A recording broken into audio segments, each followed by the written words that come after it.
Welcome everyone to another episode of Wide Open with Ashlyn Harris. I am so happy to introduce our guest today, Billie Jean King. Welcome to the show, Billie. Thank you. It's great to be here. I said before we started, this is probably one of the greatest moments of my life. It is such a privilege and honor to be able to sit here and call you a friend, to be able to sit on the board of the Women's Sports Foundation and represent you off the field. You're a prez, aren't you? Not yet, but you keep pushing me into it. You have to be. No, you don't have to. You do whatever you want. That's special. Because we do have athletes. It's the president. Yes. We decided that 51 years ago. It's been such a privilege to be able to learn the business side of sport, the advocacy side of women in sport, because you have lived it in every turn and journey of your career, both on and off the court. And as I said before, it is absolutely impossible in the hour I get with you to introduce all of the successful moments in your career, because you, quite frankly, have checked every box, which is pretty special. I don't know if I have. I don't think like that. I think, what's next? You know. Billie doesn't stop. I mean, trying to get you to sit down, to like go to dinner. We're trying to. We'll figure that out. You just don't. Are you ever going to retire? Well, Lana and I are always traveling and always working on helping women's sports if we can, because we come from a time when we had nothing. I'm pre-Title IX. That's going way back. That's the 60s. And it was, 2 jobs, going to Cal State LA, got to practice with the guys. It was rough because, 30 miles away, Arthur Ashe has a full scholarship to UCLA. Stan Smith, who was number 1 in the world as well, full scholarship to SC. They're traveling. We'd always see them come back from the NCAAs in London. I always can remember standing in front of the Westbury Hotel like 2 or 3 years in a row. And they were coming back, and they're so excited. They're the collegiate championships, and I was congratulating them. And then I went, we have nothing. Nothing. And they don't even, and the guys don't notice it. So it's like you're in this little cocoon of a lot of hurt, and you've really, but the most important thing is, how do we get it to go right? Yeah. So I was driven since I was a child. Well, that's what I want to talk about. Where did that fight come from? Like, what was it like for you growing up in in Long Beach, California? What was little Billie like that had this like fire competitive spirit to create change? Well, first of all, I love the ball. Ball was my third word. And my younger brother, Randy Moffett, who played 12 years of professional baseball, most of them with the San Francisco Giants. He was a relief pitcher.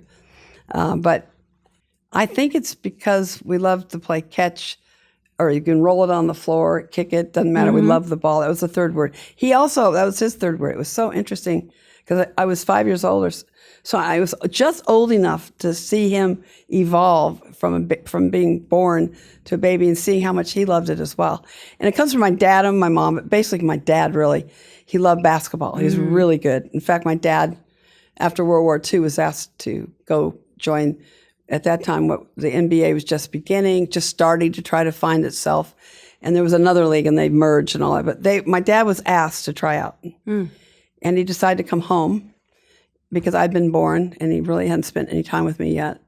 And my name, I was named after my dad because my mother wasn't sure he'd come home from World War II. He may not make it. So she always wanted a namesake in his honor, and he's Willis Jefferson. So I'm Billie Jean. That's how she came up with my name. And my dad really made a difference. This is for all men that listen, and women, but dads particularly can really help their daughters. And my dad believed in me as much as my brother. Wow. And I saw that, and I went, wow. Because when you walk out the door and go to school or other things, you're really second class. There's no question. And sisters of color have it worst. People with disabilities have it worse. But I knew, even as a white girl, I was a second-class citizen. By the time I was 8, 9, 10, you just know that's the deal. But my dad was just unbelievable how he would ask me questions. He was a great life coach. And I think because of that, it really made a difference for me. But I had this yearning. I played every sport but tennis. But in 5th grade, Susan Williams asked me to play. I went, what's tennis? She said, "You never heard of tennis?" I said, "Never." "What do? You get to run, jump, and hit a ball." "Oh, I'm there. I'll try it." So my dad wouldn't buy me my first racket. He said, "You have to find a way to get it." And he'd done that with the bat too when I was 3 and 4. And what he was teaching me, and as you get older, you realize he was teaching me delayed gratification. And I don't know if he knew he was doing that, but I went to every neighbor, and I was so shy. I was like, could I do a chore or something? And they'd say, "Okay, come on in, we'll get you something." I mean, they felt sorry for me. They gave me a nickel, dime, quarters, and I had $8.29. And I was so excited. I have to go get my racket. So finally get my first racket, sleep with it, read all the history on tennis. I love history. And the more you know about history, the more you know about yourself. But more importantly, and the most important reason, is it helps you shape the future. Oof. That's why I asked you when we were talking about when you guys got equal pay, USA Soccer. How did you do that, and why did you do it? And did you know the history at all of Julie and what they did, the 99ers? You probably didn't, or you did. No, absolutely. See, that's what I think helps, though. Have to. Did it help you? Well, it gave us the courage to stand on their shoulders and do the brave thing. That's why it's important. Yes. Both your generations helped shape the future forward. And that's why I want people to like history.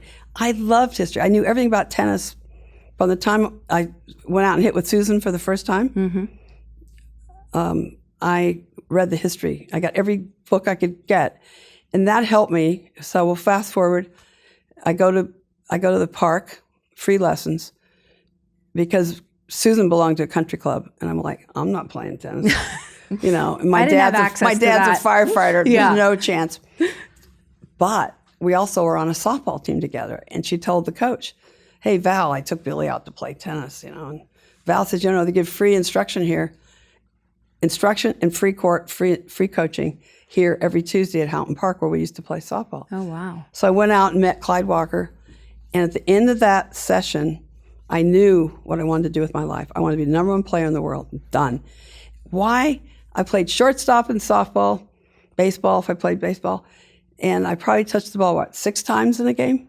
Maybe 6? Yeah, I mean, and you get up to bat, it's like once every 9 times, and I'm thinking to myself, I can hit 100 balls in 5 minutes in tennis, and it's running and it's changing direction. Well, you played soccer. That's similar. It's a lot. The footwork's very similar. So I just loved it. And of course, I knew all about tennis by then because I'd read every book. So, and then fast forward to 12, now I'm playing in tournaments to get a ranking. And I was daydreaming at the Los Angeles Tennis Club, and I started to realize everybody who played had white clothes, they played with white balls, everybody who played was white. I said, "Oh no, this is no good. This is not healthy." So you knew this sport that early. Oh, at 12, I had epiphany. I knew that tennis was global, which is huge for me because I like to travel and I think about the world. I don't just think about hometown or everything. And then that was important. So I love tennis because of that. Get to hit 1,000 balls. Oh God, it's so much fun. And run. I love to run. And then I thought, maybe if I can become number one, maybe, but they'll listen to me a little bit. People will listen. But I thought, I'm going to fight for equality the rest of my life. And we probably should talk about equity, but equity is much more difficult to explain. Equality, everybody gets it.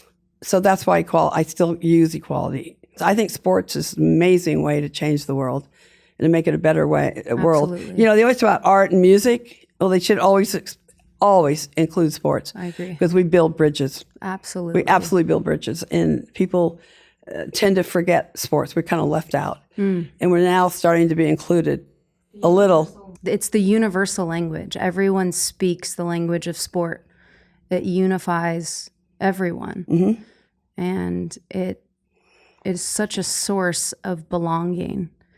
I feel like so much of life is lived through so much isolation and loneliness, especially nowadays. And I really do feel that sport will always be there to save us and make us feel a part of something much bigger than our circumstance.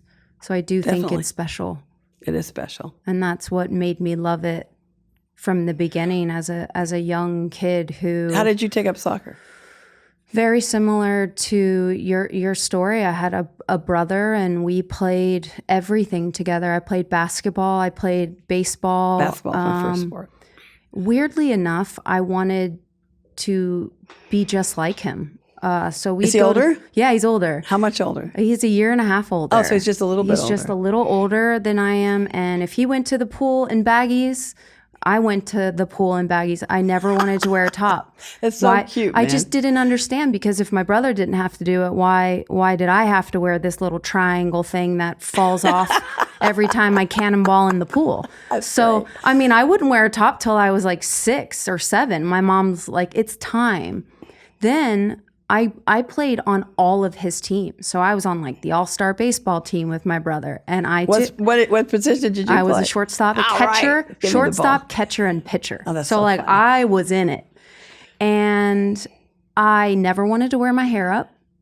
Everyone always made fun of me. I mean, I was so bullied as a child because people looked at me because I wasn't feminine enough. I wasn't pretty enough. I didn't look the part. But man, I was a competitor. Like when people made fun of me or thought, oh, you have a girl on your team, I was like, oh, watch. Mm-hmm. I just used it as fuel. My whole life, I used it as fuel. And the competitive fire in me, it never leaves us, but I just wanted to be with my brother. And I had to be good enough to be picked first. That was my mindset. I didn't want to be the last. I didn't want to be just like, oh, well, that's my sister. She has to come. Like, I was an asset to him. He picked me first for everything because I was damn good at it. I love it. And in high school, I played softball. I played baseball. I played basketball. I played soccer. I surfed. I skated. I was reckless. And I thought I could take on the world. And that's good. They've done studies now.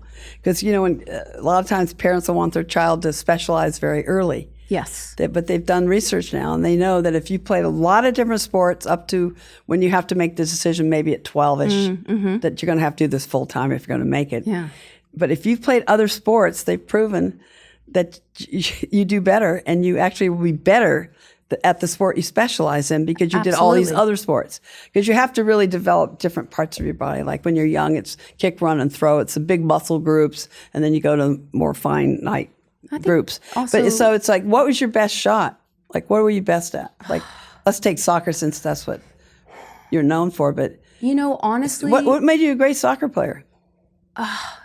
People, I love that you ask. I don't usually have people ask me questions on this show, but I'm sorry. It's Billie. I'm going to answer. I thought we were having a discussion. I love it. It's good. It is so simple for me. And it shocks people when I say this. I was willing to do the shit other people weren't willing to do. Like?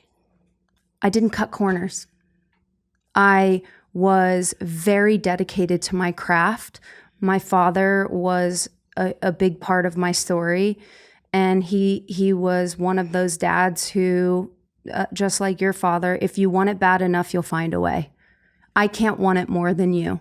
I want to wake up and see you outside kicking that ball against the fence or doing this or doing that, or in the streets playing 500 with the boys. If you want to be the best, it is an act and a commitment every single day. I am not going to do it for you. If you want to go to training, I will drive you. And sure enough, he was driving me all over the damn place. And I don't think he really loved it too much, but the mindset that he taught me is no one will save you. I think at the top, Billie, especially where we have lived, where the air is so thin, everyone is good. Everyone is great. Oh, absolutely. You're talking about it's such a minor difference. You're talking about it's the smallest percentage that when you're at that elite level that changes an outcome. It could be 1-2% of a difference that will make you a champion or not. And for me, I just was willing to do it all, to dedicate my time, my life to my craft. And then when I started to go to school, I realized like I have to be I have to be a student athlete to be able to go to the places I wanted to go. And school was hard for me because I was an athlete. I identified as an athlete through and through. If it wasn't sports, I didn't want to do it. So I had to refocus my mindset that if I wanted to make a career for myself, and I'm lucky enough to be a product of Title IX, I would have never been able to go to college without Title IX. And where'd you go? And weirdly, I'll share a story. University of North Carolina, Chapel Hill. Oh, I know about that. Yes. Tar Heel. I was about 13 years old, and we spoke about being like this bullish person with this big ego, and I thought I could take on the world, and I thought I could really do incredible things. Like I believed in myself more than anyone believed in me. I didn't need affirmation. I really believed in my core that I was going to be great. So I got my phone, and I had we still had plug-in phones, and I got the cord. At least you had one. Yep, I got the cord. I had the cool little clear phone. And I crawled into my closet. I didn't want my parents to hear me have this conversation. I was 13 years old, and I got Anson Dorrance's phone number. And I called him, and I knew I was going to get in trouble because it was a long-distance call. And I was very quiet, and he picked up the phone. I said, "Hi, I'm Ashlyn Harris. You don't know me, but you will. And I've heard you don't give full scholarships to women unless they play for the U.S. women's national team." I said, "I promise I will be there. I'm just not there yet. But if you want me to go to your school, you have to give me a full ride because my parents can't afford it. And I don't want to put them through that. And I don't want to go anywhere else but Carolina." And I think Anson's never shocked. I think that is probably one of the most shocking things he's ever experienced. And I ended up getting a full scholarship to North Carolina. Was he pretty impressed with what you said, I think? Probably? I think so. Sounds like he said yes, right? Yeah, he was absolutely shocked. He was like, "We will gladly come watch you play." And I was like, I'm gonna be a Tar Heel. It is not. Did me and him go there? Yeah. I thought so. That's my memory anyway. That was a really, and yeah, I was the first to graduate college from my entire family, and it was really, really important to my grandmother, who is no longer here, but she didn't have access to sports. She didn't have access to go get a college education. She met my grandfather picking, cotton on a farm. And at Sunday school, they, 13 years old, they started dating. They got married at 16 and went into the Air Force. So her life was very different. And every letter that always would come in from a college coach, she would always hang it on the refrigerator. Oh, that's so sweet. It was so sweet. So I knew it meant so much to her. And when I graduated, I was drafted into the professional league. I didn't end up walking. But when I got my diploma, I sent it to her because I knew how important it was. And then I just recently got it back when she passed away, that she framed it and had it in her office. And it was a really proud moment for both of us because I was the first of the family to go to school on a full ride. And that is... Because you're an athlete. It was Title IX. Because of Title IX. Yeah, go girl. Yeah, so I always ask this question, and it's really important to me. This show is really important to me because I think so often when you make it to the top, people only want to hear about the successful stories and how you got there. And there's so much to who we are behind what we do. We don't get there alone, and I think Yes. people don't realize that sometimes. No. It's like family. It's always, if you talk to anybody in the world that really achieves greatness, they'll tell you all the different people that made the difference. Yeah. And for me, it was so many. Obviously, my parents, they worked 3 jobs so my brother and I could play our sports. And getting him to a baseball field and getting me to a tennis court. We're going different places now. We're not going to the same sport. It was rough. And then And then they have to get other parents organized. So they do a carpool. Yeah. You know, and you're playing every day in tennis. You're going, if you win, you go the next day. If you win, you go the next day. You just keep going. You've got to be ready for 7 days if your child wins. They never asked my brother, because my brother at 10 years old, I'm 5 years older. I'm the opposite of you. I remember at the dining room table, I knew he was going to do this. He already told me. We're really tight. And he goes, I just wanted to tell everybody, Mom and Dad, I want to be a Major League Baseball player. And my parents just went, are you kidding me? You too want to be? I love it. Oh, my parents are going, okay. Oh, No, I could just see them scrambling and thinking, how are we going to do this? We got one that's killing us. Now we're going to have two that we're going to have to figure this out. But they never asked my brother and me if we won. They didn't say, and this is what parents do to children all the time. I see it, I watch. They go, did you win? Did you win? Did you win? The kid is so upset, especially if he or she or they or whatever gender they may be, that they lost. And it's just, why do you do that? You put so much just pressure. heaviness and pressure. And I think one of the big reasons my brother and I made it to the top is that we love pressure. We thrive on it. He's a relief pitcher. He was going to be a third base or a fielder, but in the Kiwanis T-shirt league, they're so cute. The little green little T-shirts on, Kiwanis, the sun setting. Nobody can hit, nobody can pitch. Oh my gosh. No T-ball yet. So my brother was the only kid on the team. They got when he pitched, got the ball within 8 feet of home plate so we could have a game. And if someone pitched it, hit it, someone fielded it, and if they threw it to first base, everybody would stand up and go, yo! Because that happened about once a game. It took forever because it was hard. They really needed T-ball then. So, but my parents were great. We'd come home, or I'd walk in from a tournament. Maybe somebody else took me to L.A. or just some other place. And they never said, did you win? They always go, well, did you have a good day? What kind of day did you have? And I go, are you kidding? I lost. And oh, I hate losing. I hate it.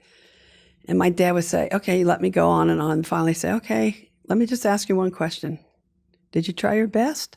I said, of course I tried my best. He goes, it's good enough. Oh. Start over. And I think because they were that way with my brother Randy and me, I think that's why we really thrived on pressure. We do thrive on it. We like it. We loved it. I'm talking about sports now. I don't know about real life. Yeah. But we're going to get to that. That's a whole nother discussion. But that's incredible. But I really think that ingredient there that they did not. And Yvonne Goolagong, who was number one in the world, Indigenous, Australian, her mother used to say to her, have a lovely day. And she would come home and she'd say, well, did you have a lovely day? And she was also number one. And if you listen to a lot of these number ones, there's similar. A theme there that they just wanted their child, and the child wanted it so bad anyway. I mean, I wanted to be number one. I was not interested in anything else. Yeah, and I came from team sports too, so it's like I always thought of us, we're all a team together, trying to make our sport better. Because I started as an amateur, and I hated it because we were the best players in the world. And yet we're called amateurs. I said, well, amateurs should be a hobby, and you're a pro if you're the best. And so we're pros. And I used to tell everybody, and we used to make $14 a day. I said, we got to, you got to change it. Got to change it. So we changed it. But my generation changed tennis from amateur to pro, and that's I call us the transition generation for doing that. But boy, it was hard. It was so difficult. I never got any sleep for years just trying to. Well, you still haven't stopped. Well, I still get sleep though now. I get a lot more sleep. I have to ask you this question because it is a question I ask every guest on the show. The show is called Wide Open for a reason, and it's, seizing the moment. Who came up with the name? I did. It's a great name. Thank you very much, Billie. That means a lot. But it's really like separating yourself from the pack. It's seizing the moment and the opportunity. But also Wide Open is peeling back the layers and being open and vulnerable and living a life authentic to who you are. I'm curious of what moment in your life, whether professionally or personally, really split you wide open, that changed it all for you, your path, your mindset? What was that moment that changed it all for you? I think it's obvious when Susan asked me to play tennis. I still see Susan, and she lives in Philly, and every time I see her, I go, it's all your fault. It is all her fault. But she's on my blessing list every day, too. I do a blessing list in my head every morning. I'm waking up to be thankful for people and whatever. Susan's always on my list because look at the life I've had, because she said, do you want to play tennis? I mean, I never heard of it. So I'm always thankful to her. And then I got married to Larry in 65, totally in love with him. Met him at Cal State LA. I saw him across the room. I went, who's he? Great, love it. Got married. And then I start to realize that maybe I like women and men. But during the 70s, when we started women's professional tennis, I was told by sponsors if I say anything about what I'm feeling, that they wouldn't have a tour. So that was real easy. That's all, keep my mouth shut. And at the same time, I'm trying to figure out who I am. And I asked Larry for a divorce because I didn't think I was being fair to him. I just could not figure out who I am. When did that start for you, though? Did you feel... Probably after we're married, for sure. Okay. So not as a child, you didn't... No, in college, one girl came and kissed me. Yeah. I don't know if I liked it or not, but I was in shock. But no. I always dated guys and loved guys, and had no understanding. I thought I was straight. How... Because it's so important, because your visibility and who you are and how you show up is so important for our community, as you know, because it is tough and it is... Well, in those days, you couldn't do what you can today. No. Now we're celebrated, which is great. Great. But then we were not celebrated. I did have an affair with Marilyn Barnett, and she outed me in 81. What was that like for you, Billie? That was terrible, because being outed, you're not doing anything on your own terms. You're reacting to everything. Yeah. And by 81, I'd met Ilana, who I'm married to now. Love her. And I knew she was the one. She's incredible. And we were still being quiet. She wanted to stay quiet, too. She's from South Africa, didn't want her family to know. And when I was outed, I lost all my endorsements immediately. Everything. Except for one company, but they dropped the price on me really low, which was worse, actually, in some ways. So basically, I didn't have any endorsements. And I was at the end of my career. So I was just now going to start to make some real money, because they were going to give me lifetime endorsements. I lost all those. So I basically had to start over. But in a way, it was a blessing, because I did start to live an authentic life, to your point. Yeah. But it was excruciating. How did you separate it, Billie, when you were playing? How did you... Well, the tennis court was my sanctuary. That was your place to feel safe. Nobody could ask me for an autograph. Nobody could ask me anything except the umpire, maybe, or alliance. Yeah. No, I was like, then I was even more thankful that I had this stage. Because to me, a tennis court's my stage anyway, or our stage if it's doubles or whatever. So I love, every time I see a tennis court, any place, I can see in a cornfield, see a tennis court, and I go, all right, it's a stage. I just love it. It's math, it's science, it's art. It's, you shape time and space. I mean, you do that when you played soccer. I don't think people used to say, what's tennis? And I used to say, it's art and science to me, because there's so much math in it. I remember geometry and going, oh, God, I don't know. Then I went out to play, and I went, are you kidding? This is geometry, you dummy. And so I had a great time in class. I couldn't wait to go to geometry, and I'd relate everything to my tennis. I go, oh, this is great. So I loved it. But to get back to the tough times is like, the court really was the sanctuary. But I was basically finished by the time I was out. I was old, and I retired in 83. I was 40. But I love to play. It's that moment that is so special that was forced, and the moment was taken by someone else. But what I notice most, Billie, is your entire career, everyone had an opinion of you, the way you looked, the way you moved, had Usually an opinion. It's about looks, kids. If you're a girl, a woman, it's looks. You wear glasses, like. Oh, that's another good thing. Everything. You know that what everybody used to tell me as a kid when I wear glasses? There's never been a number one player that wears glasses. How did you not let it penetrate though? How did No, you it not? penetrated. I said, I'll show them. Wow. I'm going to be number one. And so every child that has to wear glasses and every person, you just do whatever you want. Let's go. And I see babies, with little glasses. A lot of kids have challenges with their eyes. Yeah. And I always make a comment. I love their frames. Oh my God, look at those glasses. They're so cute. Because I want them to feel that it's special. Don't give up. Yeah. I read a story that when you were in juniors, your mom made you a pair of tennis shorts and you were removed from a picture. That's the very first time I played in a sanctioned tournament to get a ranking. And we looked up, what are you supposed to wear? What's the uniform? I love Because I this. played softball, basketball, volleyball, did track and field. I did all these other sports. And it says you have to wear all white, so I'll make you some shorts. And then I wore a white blouse. And it was impeccable. Everything's clean, whistle, and tennis shoes. I used to polish my shoes with white polish to make them absolutely be perfect. And but they didn't. I'd never seen a tennis dress or a skirt until that day. I went to watch some matches, and I go, "Oh, what are those? What do they call those?" Well, then I said, "Well, they have a skirt. What do you call those other things? What do you call them? They're tennis dress." Yeah. And I didn't know that until that day. Wow. But he said, "Little girl, you can't be in the photo because you're not wearing a skirt or a dress." Well, we'd never seen one. And I was furious with him, Perry T. Jones, because you cannot do that to children. You should always accept them. And I remember my mother being mortified and so embarrassed. And I went over and I whispered in her, I go, "Mommy, don't you worry. I'll show him one day." Oh, I love that. And so I wasn't in the photo because I was wearing shorts. I said, "Don't worry."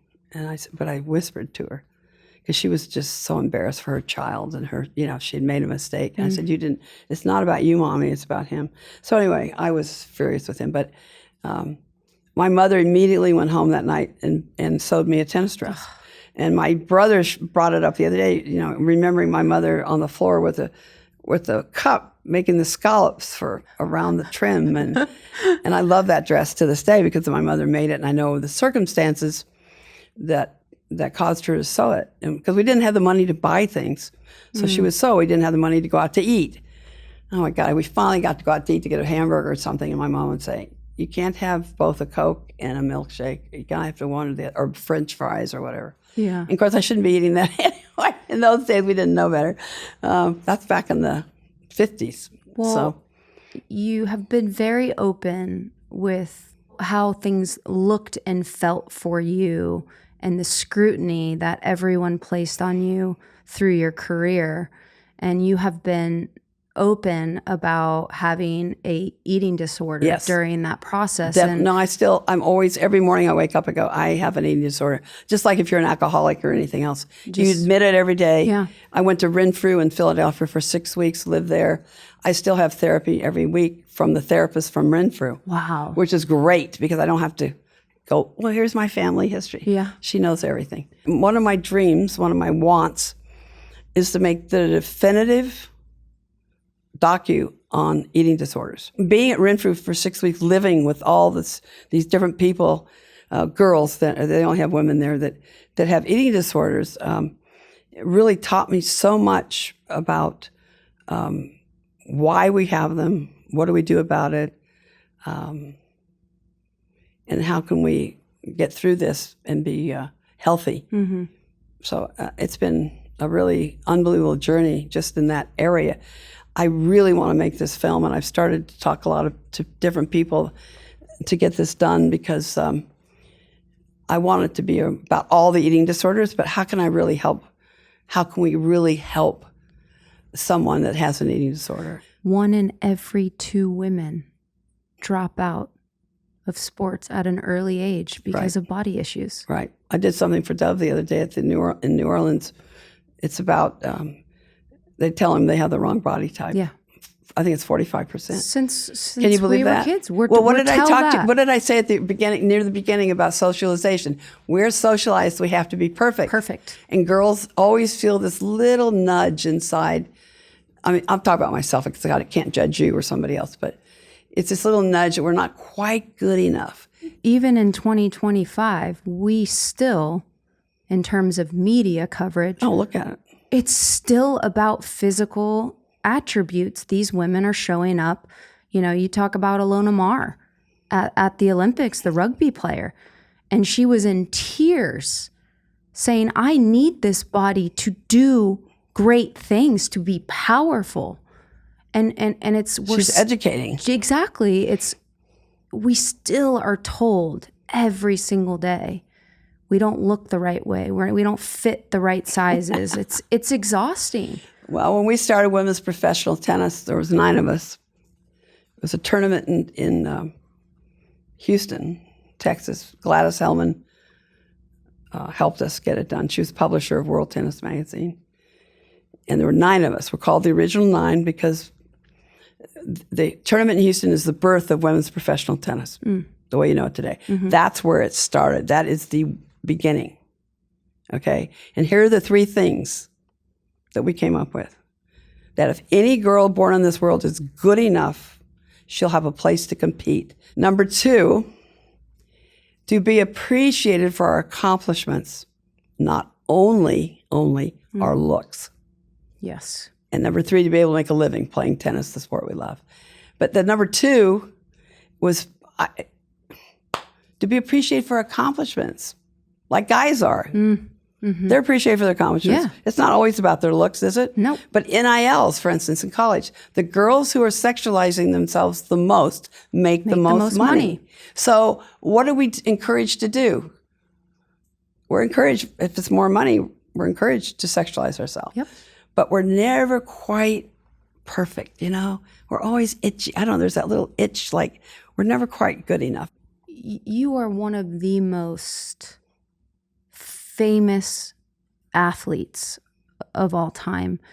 And all of this scrutiny and all of this access people have to you, to watch you, 90 million people watched you win the Battle of the Sexes. I am curious how other people's expectation of you, Billie, has impacted your self-worth and your career. How do you move in the world with that on your shoulder? I don't mind that at all. You don't? No, and also, I knew when I played Bobby Riggs back in 1973, and he's a former #1 player, and I knew all about him. I love my history, and I'd seen little tapes of him. They only used to, in the old days, maybe get 2 shots or 3 shots. I read all his books, so I knew a lot about him. He knew nothing about me, which is normal.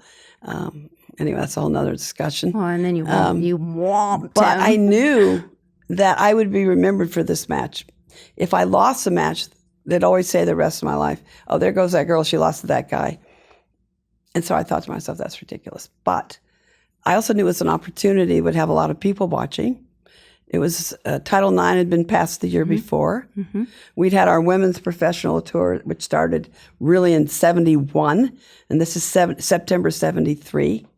We just formed our tennis association June 21, 73, 4 days before Wimbledon. And Wimbledon was the big one to win. It still probably is. And 73 was an amazing year. I mean, difficult. A lot of pressures that I actually liked. I knew this match could help, if it could help Title IX, it could help women's sports, if it could help women and men, because we kind of keep learning about each other. We couldn't get a credit card on our own in 1973. Can you imagine? Larry went to law school in the late 60s, my former husband, and every time he'd get all these forms for credit cards, he'd go, you see this? They should be coming to you. You're the famous one. You're the one that's making money right now. I'm just a student. But they think I'm a law student and I'll eventually have money is the reason I'm getting these. He said, it's ridiculous. He was Larry's such a feminist. He's great. He just used to get crazed about that because he was correct. Most guys probably didn't think about it. No. And most women probably not either. Yeah. But the point was, I knew this time in history, this could make or break where we go, left or right or forward or backwards or whatever. So I knew it was really crucial. To give you an idea, the Super Bowl that year got 53 million. Now it gets 126 or 7 million. But that gives you, and we're 90 million. So that gives you an idea, the how many people watched Magnitude. it. And it was worldwide. It wasn't Yes. just in the U.S. But I knew for me personally that I thought it could help change things for the future. President Obama was 12 years old. He told me how much that match affected him as a child. He raised two young girls, and he made him think for the first time about it. And I got all this feedback from people. So I knew it was vital that I win for all these various reasons. So, and I knew people would remember me for that, unfortunately. I was thinking all these other things, but I knew that's what people, and they do. I mean, especially older people now remember, but grandchildren, great-grandchildren still do remembers. interviews with me on it. Yes. But Billie, all you have done is advocated and advocated. You are such a giver. You dedicate, honestly, fun. you've dedicated, and you're still doing it, Billie. You have dedicated your whole entire life to make it better for people like me. What do you do just What a for great yourself? life that is. It is a beautiful No, but that's life. for me too. I love it. This is what you do. No, it's great. It fills because your cup. It does fill my cup. And I'll tell you what I'm doing for Billie, for me, is I'm going back to college. I love that. I had 3 years at Cal State LA, and I dropped out to be number one in the world because I had to get going. I mean, just going back to school is hilarious. I was a history major, and the whole office is so excited for me, helping me. Let's get you the books, whatever. And I'm reading. Of course, I'm trying to read. Plus, I've got work. I'm like, oh my God. And I love to underline everything with my pencil. I'm so bad. this. I just had, like 5 new books arrive because I think I want to talk about Title IX actually in my final paper because I lived it. And I've already been reading books that don't have things right. And I'm like, oh God, I don't know my what to do. gosh. No, I was there. It's physically you there. have absolutely lived it and changed and it. they don't have it right. And I'm like, but I lived in this. I need to make it right. So I've got a chance to do a great thing. But I want to finish. I like finishing. It's like when you go to net and you shake hands, or like when you finished your soccer game or whatever. There's something about sports. It starts. There's that beginning, middle, and end. I don't know. It's fascinating, but I feel the same way with graduating. So I'm calling it the road to graduation. Good for you. You Why deserve not? that. Why not? I mean, I had 3 years already, which I thought I'd had 2 years. I had 3. So by next year, I'll be able to graduate, I hope. And maybe it'll encourage others to finish. do the I don't same know. thing. And whatever your life work is, whatever you want to do, the way you want to look at something. But I think people underestimate themselves a lot of times. Well, you are definitely the epitome of showing everyone what is possible. And we are in such a unique spot in women's sports because you have allowed us to stand on your shoulders. Right now we're having a very, very big splash in women's sports. But don't get This is it's be not humble. where you want it. Always stay humble though. Yes, it's not where you want Always stay it. humble. Because you can lose it overnight. And it takes years to get build back. it. And people have to remember that. It takes years to build it. It can go away overnight. You said something really important to me. You said, we're clearly not where we want to be, but we are at a tipping point. And for me, I've lived my whole life to see this start happening. I know if I died tomorrow, it's just starting, but this is what I've worked for my whole life. It's true. To help us have more in women's sports. Right. You have laid the groundwork for this moment. And for you to be able to see full stadiums, for you to see pay equity and equality, and it's not where we want it to be, but we are making a big leap for you to see your life's work in this moment. How does that make you feel? I don't really stop and think about it that much because we have to keep going.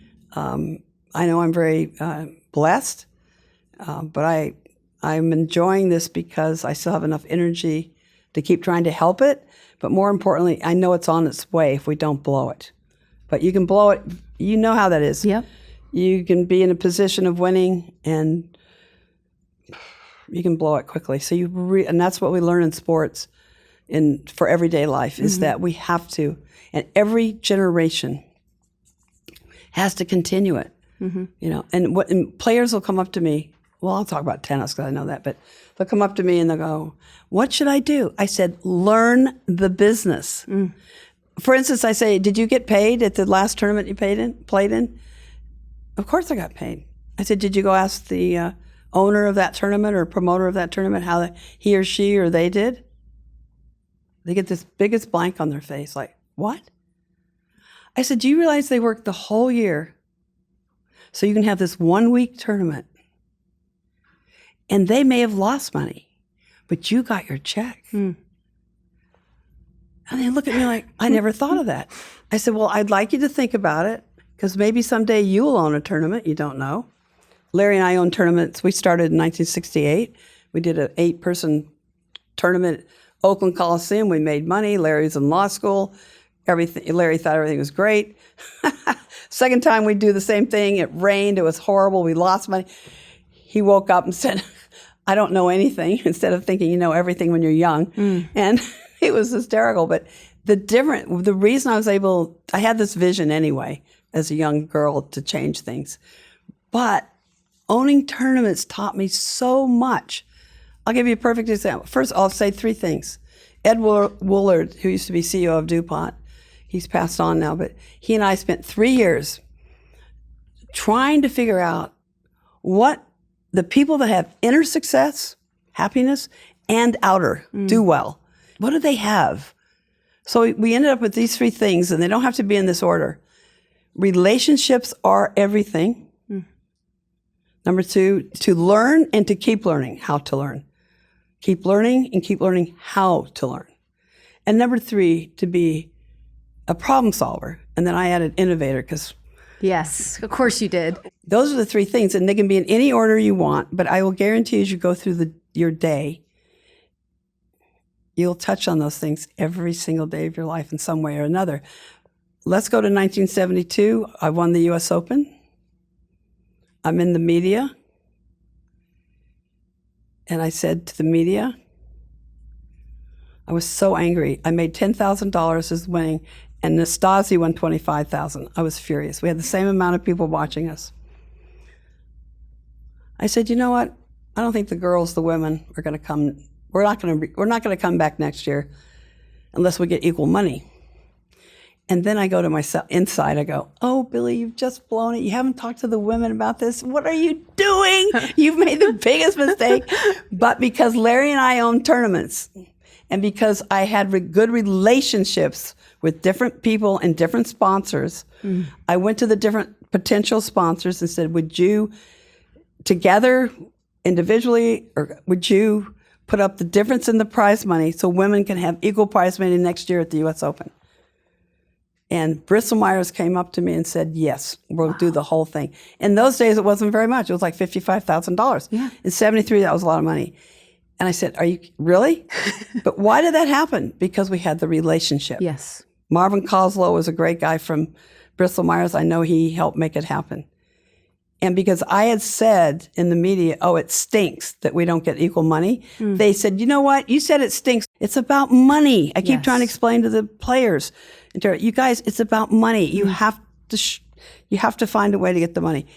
And so because of these relationships, I was able, that's the reason that happened. We were like almost friends. And I don't think most athletes understand that. Understand the business. Understand what a sponsor wants. Yes. Understands what the people that are coming to watch want. And there's another thing that gets me crazy in tennis particularly. You know how we all have our headsets on, which I understand they're making money. I want them to have them on. But when you get to the court, to the outside of the court, and you can keep them on for a little bit, stand there. But remember, we are there for the audience. And the players today, the athletes today think the audience is there for them. No, we're the entertainers. Our job is to make them happy. not for them to make us happy. And I think players today, they're always saying, yeah, I want to hear it, I want to hear it, hear, the ear with their hands. And I'm like, you know what, you guys, we're there for them. Our greatness is to give back, to give to the audience and make it, we're entertainers. To give back. Don't you think we're entertainers? We should give back all the time? Absolutely. Look how much we get. When we're playing, and you hear the audience going nuts when you kick the ball for an hour or 90 minutes, that is a privilege to be a pro athlete. It's about we instead of I. When you listen to interviews, see how many times you hear word I, we, us, the team. Every player is taught to say the team. They go, oh, the team, and thanks for coming out to watch me. Every player is taught that. Every athlete's taught to say that. But the sincerity of it, do you really understand the ramifications? Do you understand how you can take the world forward and make it a better place? And, those are the things that get me crazy. That's what it is. And no, but it's like, talk about the other players. Talk about your owners. Talk about them. They talk about the fans. They always include the fans, but they don't really... I always wanted to do something special. I don't know. I just think it's important to talk about other athletes, not yourself all the time. Leadership with empathy is the greatest leadership, I think. That's heavy. I love that. For someone who has done so much and paved the way for so many, what is the legacy you want to leave behind, Billie? Like, what do you want to be known for? I don't think about that. I think legacy is what other people think about you, but it's really the contributions you make as you live on this earth that really, I think, define you. I think that's the accomplishments and what you give is really what defines you. But I think legacy, I never think about legacy like that. I think legacy is really what people decide about you, I think. Don't you think that? That's very fair. And I've never heard anyone frame it that way. I think it's the contributions we leave. It's what we contribute to make this world a better place. And you've dedicated your entire life to that. And I am so grateful to be able to sit and be able to have this beautiful conversation with you. I am grateful I get to sit on your board and represent you and continue to carry the torch to lead the way in building a better future for women in sports and especially queer women. Thank you, Billie. Thanks for being here. Thanks, Ashlyn. Yeah. Thanks for everything. I love your show. I'm glad you have it. This will help too. Every time a woman athlete has a show, it makes a difference, and you're going to make a huge difference. You already have. Thank you. But anyway, I know we're in good shape if we have people like you. Thanks, Billie. That means a lot. Thanks. Thanks, everyone, for tuning in, and we will see you next week on Wide Open with Ashlyn Harris.